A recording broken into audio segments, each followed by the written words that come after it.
Assalamualaikum warahmatullahi wabarakatuh. Waalaikumsalam warahmatullahi wabarakatuh. Salam sejahtera bagi kita semua.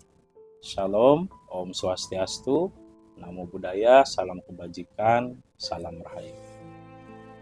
Alhamdulillah, pada kesempatan video kali ini mungkin ada yang sedikit berbeda. Yang biasanya saya ditemani oleh rekan saya Bang Teja, namun kali ini saya ditemani oleh saudara saya yang sama-sama beliau ini adalah pencari jalan pulang.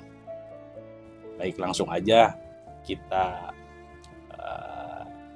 berdiskusi dan berbincang-bincang santai dengan beliau. Mungkin bisa diperkenalkan dulu, namanya siapa, asalnya dari mana, profesinya apa, silakan. Oke, terima kasih Bang Denny atas kesempatannya. Baik, saya perkenalkan diri, nama saya Teguh Haji, salah satu jamaah dari Tarekat Naksabandia Holidiyah Nusantara dari wilayah Jawa Barat, tepatnya Bandung. Untuk profesi saya kegiatan sehari-hari yaitu sebagai karyawan. Oke. Baik Bang Teguh, kenapa sih Bang Teguh mencari jalan pulang, bukannya mencari kekayaan, mencari jabatan, mencari hal-hal duniawi gitu. Kenapa mesti mencari jalan pulang? Apakah jalan pulang itu harus dicari atau bagaimana menurut Bang Teguh? Baik, Bang Denny, di sini saya akan mencoba menjawab pertanyaan dari Bang Denny terkait mengapa saya mencari jalan pulang. Jalan pulang itu ya tujuan akhir hidup kita. Jadi untuk jalan pulang ya kita harus tahu alamatnya dulu. Oke. Kita harus mencari tahu asal kita itu dari mana dan akan kemana nantinya. Karena kalau kita tidak tahu itu ya pasti tersesat. Nah, dalam proses kenapa saya mencari jalan pulang, karena ada kalimat innalillahi wa inna ilaihi raji'un yang artinya itu asal dari Allah harus kembali ke Allah. Maksudnya apa? Berarti kalau kita tidak kembali ke Allah, kembalinya kemana itu gitu. Itu yang menjadi dasar mengapa saya mencari jalan pulang. Nah, untuk prosesnya atau bentuk pencariannya, jalan pulang seperti apa pengalaman Bang Teguh? Dalam perjalanan hidup ya saya mengalami fase-fase di mana saya juga bertemu dengan titik terendah dalam hidup saya, yaitu kondisi di mana hidup saya itu tanpa arah dan tujuan. Ini saya tuh harus ngapain, harus bagaimana, dan kedepannya akan seperti apa. Kehidupan itu seperti hanya menjalani aktivitas monoton gitu dalam keseharian itu, tanpa tahu apa yang harus kita tuju. Karena berawal dari rasa penasaran yang tinggi juga, akhirnya saya ya memperdalam dari Al-Quran, dari literasi-literasi gitu, tentang siklus hidup manusia. Manusia itu diciptakan bukan hanya untuk lahir lalu kemudian mati. Yes. Jadi memang harus diisi dengan hal-hal yang tujuannya jelas, mau kemana. Di situ saya juga mencari jati diri saya. Jadi ada maksud dan tujuan ya, tidak semena-mena Tuhan menciptakan manusia terlahir ke dunia tanpa sebab tujuan gitu. Ya. Jadi menurut Bang Teguh tujuan manusia dilahirkan ke dunia ini tuh untuk apa atau seperti apa? Yang saya ketahui, Allah itu menciptakan manusia itu untuk beribadah. Dan beribadah itu maknanya luas, Bang Denny. Bukan hanya sebatas ritual, Ya, ritual seremoni. Ternyata dalam ibadah itu ada intisari ibadah itu. Bagaimana cara ibadah itu agar bisa sampai gitu. Jangan ibadah itu istilahnya itu harus tepat sasaran, jadi gak ngambang gitu. Saya ini ibadah itu betul nggak ya gitu kan, jadi akhirnya itu si pikiran kita itu mengganggu, menduga-duga. menduga-duga. Oke. Nah, dalam untuk mencari kepastian itu, saya memperdalam dan observasi dari buku-buku, dan alhamdulillahnya saya itu bertemu dengan bacaan-bacaan tentang tasawuf, tentang sufi. Sufi. Karena sufi itu atau tasawuf itu mempelajari cara untuk mendekatkan diri pada Allah. Ya. Kenapa Bang Teguh bisa tertarik dengan uraian-uraian sufi atau filsafat gitu kan? Mungkin sufi berkaitannya dengan filsafat lah ya. Tidak berbeda jauh gitu kan. Uraian-uraiannya hampir mendekati gitu. Nah, kenapa kok bisa tertarik dengan uraian-uraian seperti itu? Mungkin ketertarikan itu muncul karena ada tarikan juga. Mungkin selama ini yang jadi penasaran saya itu ya seperti medan magnet, di mana saya mencari, ternyata apa yang saya cari itu mendekati saya juga. Dan akhirnya ya saya pelajari perdalam, karena di uraian-uraian tentang tasawuf atau sufi itu ternyata makna yang lebih dalam dari apa yang saya pelajari pada umumnya gitu. Jadi lebih membuat kita itu pemikiran itu terbuka gitu, nggak sempit sudut pandang itu. Logika ya, logikanya ada gitu, unsur spiritualnya ada, kan ya banyak makna di situ. Dengar-dengar nih, Bang Teguh ini dulu pernah mempelajari supranatural. Oke. Nah, mungkin kalau sekarang di kajian tasawuf itu lebih ke spiritual kan. Nah, mungkin bedanya apa dari supranatural ke spiritual gitu? Oke, memang saya pernah mengalami fase-fase berada di lingkungan supranatural lah, seperti percaya klinik, tentang peramalan, Kesaktian ya, hal-hal kesaktian seperti itu, kekebalan. Tapi ternyata ya setelah saya jalani pun di situ saya tidak menemukan apa yang sebenarnya saya cari. Jadi memang masuk ke situ itu istilahnya tidak seret gitu. Lebih kepada kepuasan rohani, Ya, kenikmatan rohani. rohaninya itu tidak dapat. Ternyata di situ ya memang yang kita ketahui banyak unsur-unsur yang dari hal-hal gaib yang seperti dari jin atau bisikan apa, atau dapat ilmunya itu dari hal-hal yang kita sendiri itu tidak tahu gitu asal usulnya gitu. Apakah itu tuh benar dari Allah sendiri gitu, atau memang ada campur tangan hal-hal lain.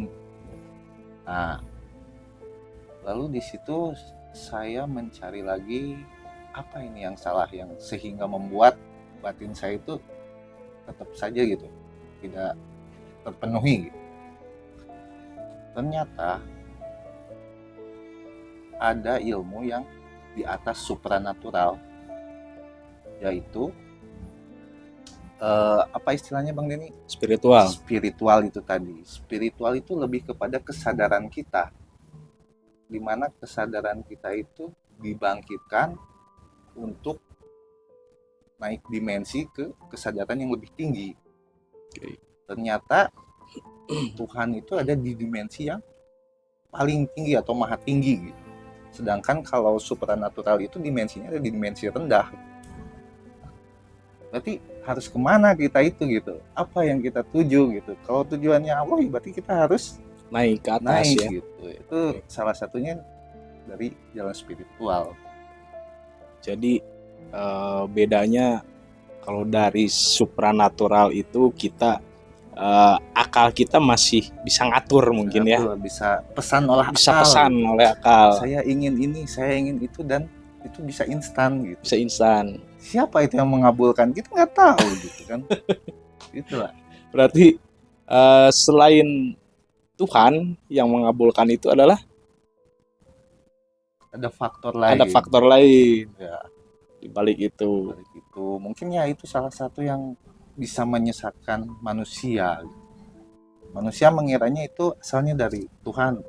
Ternyata itu ya karena makhluk-makhluk gaib lain seperti jin atau setan itu memang mereka juga memiliki ilmu ya untuk seperti itu gitu, karena memang mereka pun makhluk Tuhan juga Ya.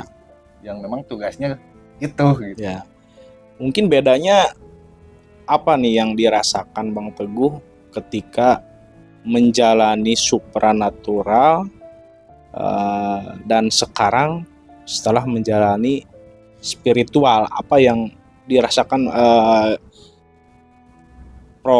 progres yang signifikan buat Bang Teguh setelah menjalani spiritual yang sekarang? Kan tadi Bang Teguh menceritakan pengalaman supranatural seperti itu gitu kan. Nah sekarang apa sih progres signifikannya setelah menjalani dan mempelajari spiritual? Perubahannya dulu ketika di lingkungan supranatural itu ya kita itu inginnya itu mengikuti hawa nafsu, jadi masuk ke situ itu karena keinginan gitu, keinginan yang didorong nafsu, seperti ingin rezeki banyak, ingin punya kesaktian, ingin punya ilmu, ingin seperti pengasihan, seperti itulah hal-halnya sifat duniawi gitu. Duniawi. Ya. Sedangkan ternyata duniawi itu kelihatannya seperti membahagiakan. Tapi ternyata itu tuh dibalik itu tuh walaupun kita bahagia secara dunia, tapi belum tentu batin kita itu bahagia juga loh, Bang. Nah, bisa dikatakan menipu lah ya. Menipu, banyak tipu daya di situ. Dan memang praktek-prakteknya ya mungkin Bang Denny tahu sendiri lah seperti apa gitu. Nah, lanjut di situ saya tuh mencari apa ini yang harus saya benahi dalam diri saya. Ya, ternyata ya itu tadi ada hal yang lebih luar biasa dibanding supranatural, yaitu spiritual. Dimana spiritual itu membangkitkan diri agar kita lebih berkesadaran gitu. Sadar bahwa kita itu asalnya dari mana dan harus bagaimana dan tujuan kita itu apa. Di situ saya banyak belajar bahwa ya yang asalnya dari Allah ya kita harus kembali ke Allah, dan apapun itu harus kita memastikan itu sampai. Oke. Yang membuat Bang Teguh ke-trigger nih untuk belajar spiritual itu yang sekarang dijalani apa tuh yang membuat wah saya ingin belajar spiritual nih? Awalnya dari penasarankah atau coba-cobakah atau ada hal lain gitu yang mendorong untuk terjun ke spiritual gitu? Yang sangat mendorong itu saya banyak atau bukan banyak ya mengalami melihat orang-orang terdekat dan termasuk orang yang saya cintai gitu ya meninggal dunia. Saya bertanya, ini setelah meninggal itu jasad itu kan dikubur ya Bang Din? Iya. Nah, Terusnya itu kemana gitu. Ya. Apakah ya seperti yang kita bayangkan, seperti yang umum diceritakan itu, bahwa perjalanannya itu seperti itu gitu. Apakah betul seperti itu, atau memang ada cara lain agar kita bisa tahu bahwa fase ruh kita itu kembalinya kemana gitu, yaitu alamatnya jelas gitu. Jadi dengan cerita-cerita yang seperti itu lebih ke paranoid gitu, membuat Iya, pikiran kita tuh parno gitu kan. parno ya. Nanti kita tuh setelah mati itu kemana sih gitu. Dan itu kalau misalkan kita hanya dapat dari bacaan atau dari cerita, itu kan sebetulnya kita juga tetap pasti ada rasa ragu gitu. Bagaimana cara mastiin itu? Ya saya ketemunya di jalan spiritual, yaitu masuk tarekat. Oke. Mungkin bagaimana nih menurut Bang Teguh dengan kalimat awaludin ma'rifatullah? Awal di ma'rifatullah itu sangat penting, apalagi dalam beragama. Karena dari kalimatnya juga awaludin ma'rifatullah, berarti awal dari beragama itu yaitu mengenal Tuhan. Jadi sekarang itu banyak orang-orang itu mengaku beragama tapi tidak mengenal Tuhannya. Jadi agama itu hanya dilakukan secara rutinitas gitu. Dan apa yang mereka jadikan Tuhan itu hanya sebatas angan-angan dan hayalan. Eh, Mereka merasa bahwa ibadahnya mungkin sudah sampai atau apa gitu, tapi ternyata dalam agama itu ada yang lebih harus diperdalam, yaitu ilmu mengenal Allah. Allah, pencipta agama. Agama itu Jadi lebih penting bertuhan. Tuhan sebetulnya Bang Dendi. Setelah bertuhan ya kita menjalani agama, menjalankan. Oke. Dari perjalanan Bang Teguh dari awal sampai mungkin titik sekarang, apa yang dirasakan paling berkesan gitu setelah menjalani spiritual yang sekarang dijalani gitu? Ya spiritual yang saya jalani yaitu masuk tarekat ya. Ya, yang bagi Bang Teguh tuh wah luar biasa gitu setelah menjalani ini gitu. Yang luar biasanya itu yaitu ya apa yang saya cari itu ya ternyata ketemunya di sini, tarekat ini. Dan alhamdulillah berrezeki dipertemukan dengan guru, yang guru itu memperkenalkan mursyid kepada saya, di mana di ajaran tarekat ini memang ibadahnya itu jelas arahnya, jelas tujuannya, dan kita itu mengabdikan diri itu jelas gitu kemana gitu, dan beribadah itu arahnya jelas juga gitu. Buat Bang Teguh tarekat itu penting nggak?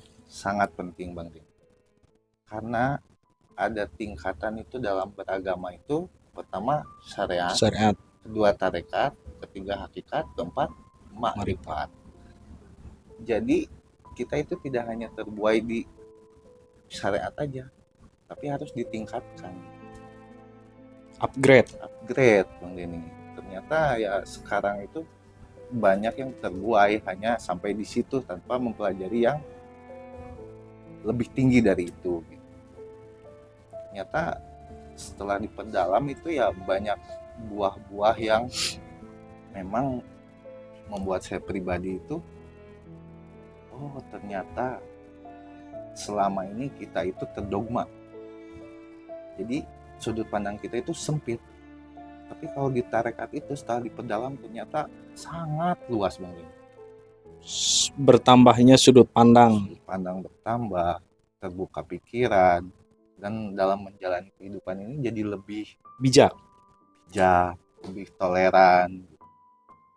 Dulu awalnya saya juga sempat ikut garis-garis keras fanatik gitu.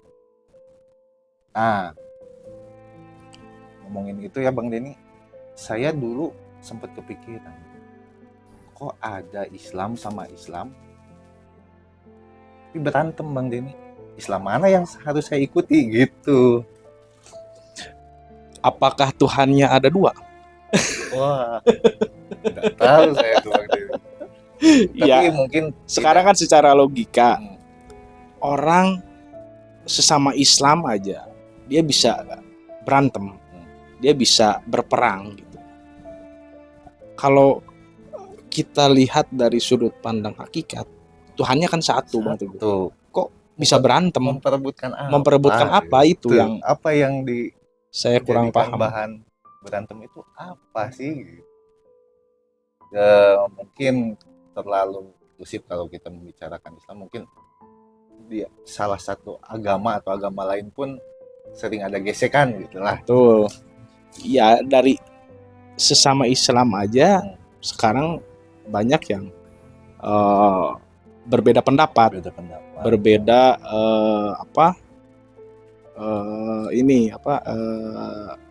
keyakinan dan sebagainya gitu ya, sehingga menimbulkan konflik, perdebatan, pertikaian, apalagi dengan yang berbeda agama gitu, keyakinan.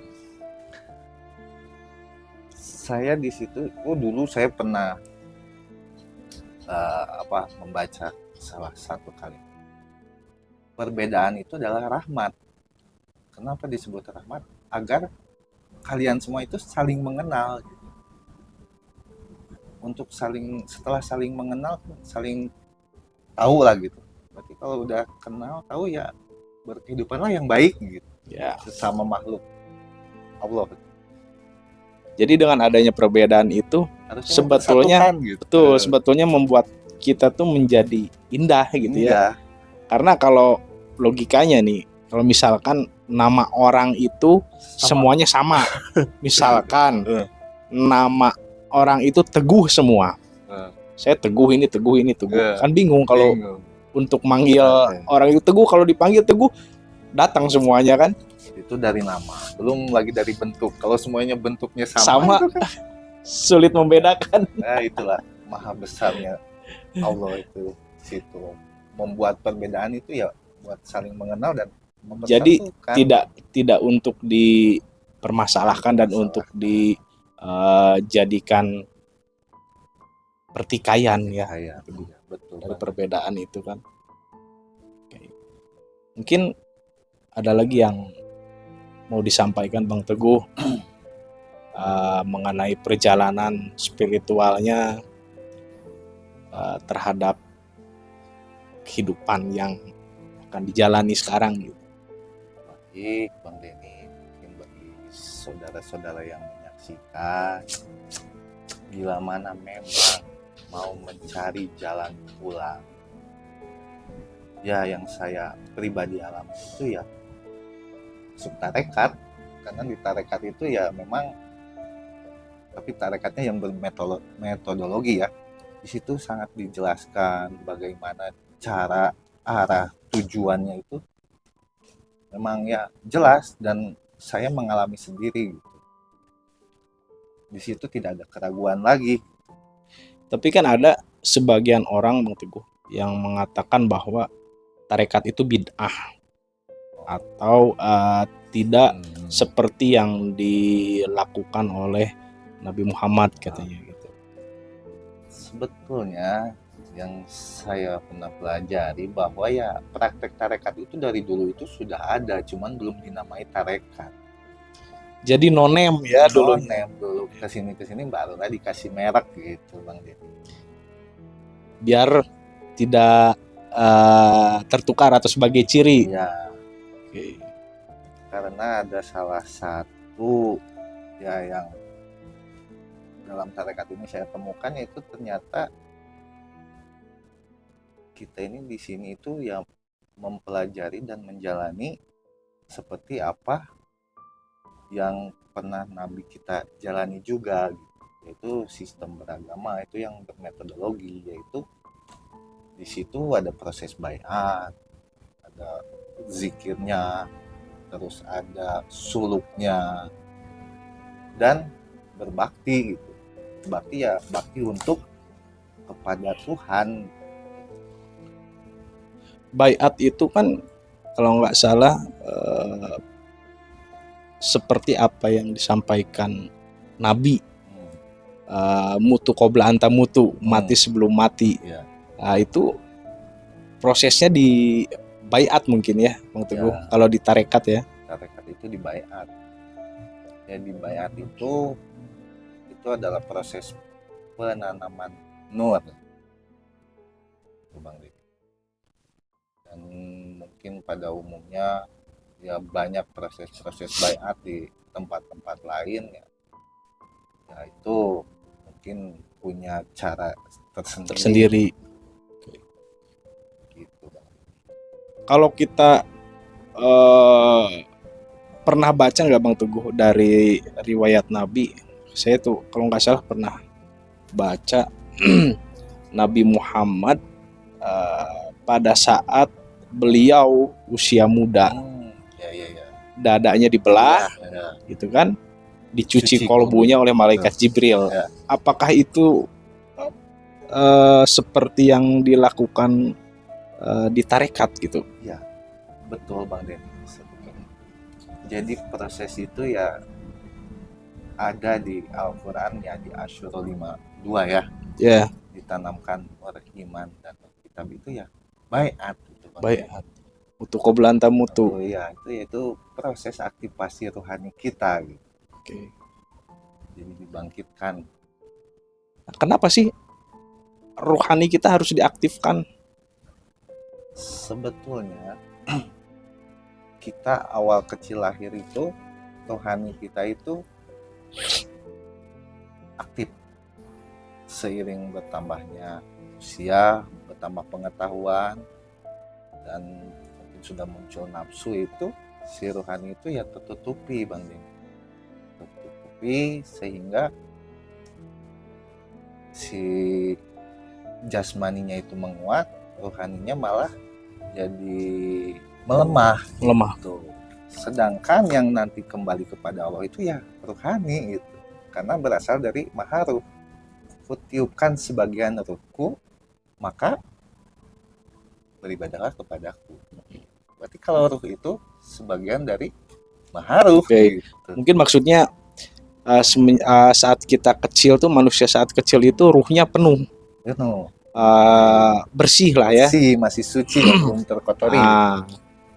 diturunkan ke dunia, diberi jasad jasmani, dan seberjalannya waktu si jasmani ini tumbuh besar kan, dan otomatis si manusia itu mempunyai akal. Dan akhirnya si ruhani ini tertutupi oleh akal, dan akalnya yang lebih dominan. Betul. Jadi si ruhaninya yang lebih minoritas, melemah. Mungkin itu yang dimaksud Bang Teguh tadi ya. Itu, Bang. Terus saya juga pernah baca tuh, katanya Nabi Muhammad itu dulu pada saat beliau melaksanakan sholat, diriwayatkan oleh istrinya, katanya kakinya sampai bengkak.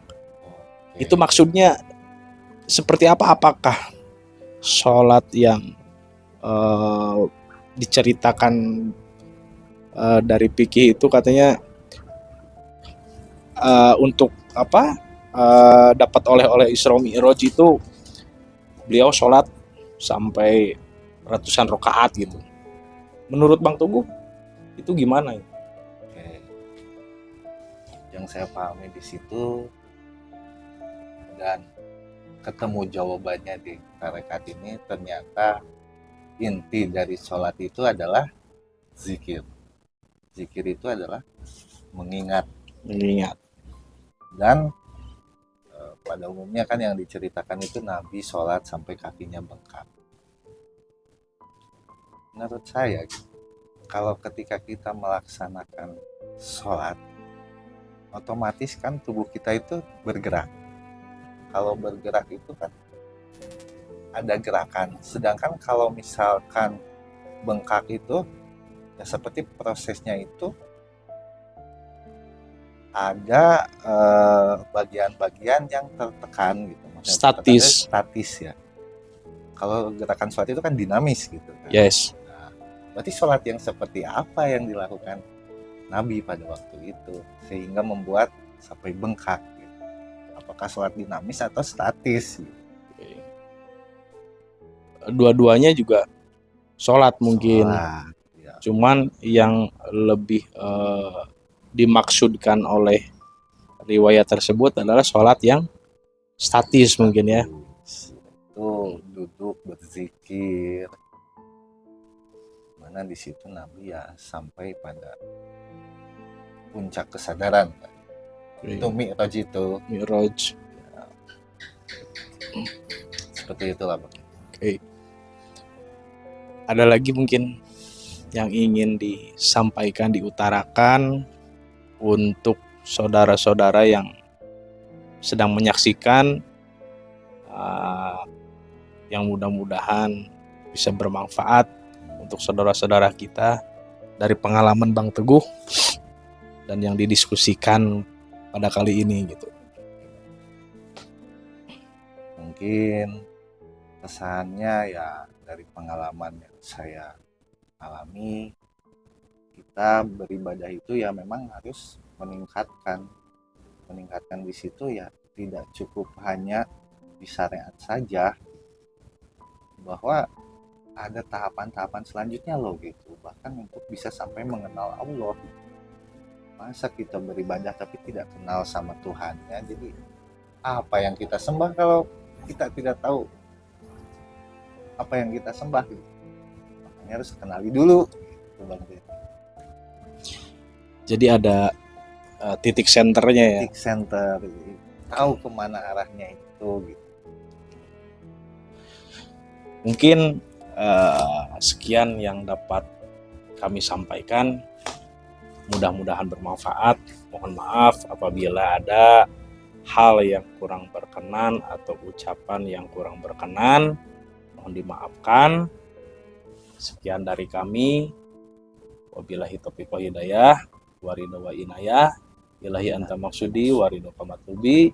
Wassalamualaikum warahmatullahi wabarakatuh. Waalaikumsalam warahmatullahi wabarakatuh.